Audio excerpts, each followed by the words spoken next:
अस्सलाम वालेकुम। ईद मुबारक। उम्मीद है कि आप बिल्कुल खैरियत से होंगे। माना कि ये ईद थोड़ी सी मुख्तलिफ सी है क्योंकि बाहर लॉकडाउन है, ट्रांसपोर्ट बंद है, रिश्तेदार सब दूर दूर रहते हैं, हम उनसे मिलने को नहीं जा सकते।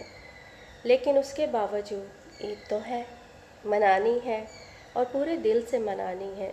जिस हद तक हम इसको मना सकते हैं अपने अंदाज में, हम फ़ोन कर सकते हैं, उनसे खैर खैरियत मालूम कर सकते हैं, उनको कोई मीठी सी बात कह सकते हैं अगर हम उनको कोई मीठा नहीं पहुंचा सकते तो। दूसरी तरफ अगर हम दुनिया में देखें तो वहाँ पे भी हालात कुछ इतने बेहतर नहीं हैं। कहीं कोई अफ़गानी लड़की अपने दिल में तालीम हासिल करने का ख्वाब सजाए इस दुनिया से चली गई है, बल्कि उससे वो ख्वाब छीन लिए गए हैं। और कहीं एक फ़लस्तीनी को गासिब का सामना है और वो लड़ रहा है पूरी हिम्मत और पूरे जज्बे के साथ।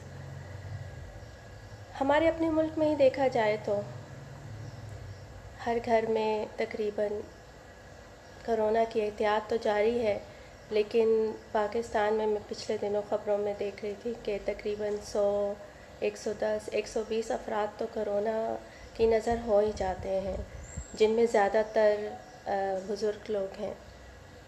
आप सोचिए कि उनके घरों में इस वक्त क्या हालात होंगे। हम खुद इस हालात का शिकार रहे हैं पिछले साल मेरे चचा का इंतकाल हुआ कोरोना की वजह से। उसके पूरे 1 महीने के बाद मेरी वालिदा का इंतकाल हुआ। लेकिन हम पाकिस्तानियों में, हम इंसानों में, या जो भी कह लें, एक ख़ास बात है कि हम अपने गमों को सीने पे सजाए ज़रूर, मुस्कुराते रहते हैं।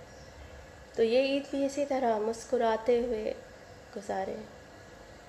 खुदा आप सबका हामी और नासिर हो और कोरोना से हम सबको निजात मिले और हम खुलकर खुशियों को भरपूर अंदाज में सेलिब्रेट करके आइंदा तमाम ईदें मनाएं।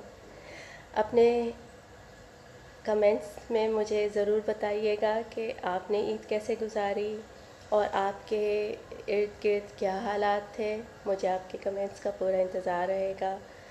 अपना सब बहुत ख्याल रखिएगा, खूब तैयार हों, मुस्कुराते हुए ये ईद मनाएं। और फिरदौस आशिक अवान साहिबा की बात को बिल्कुल हरगिज़ मत भूलिएगा। याद है ना, 9 जफ़ियाँ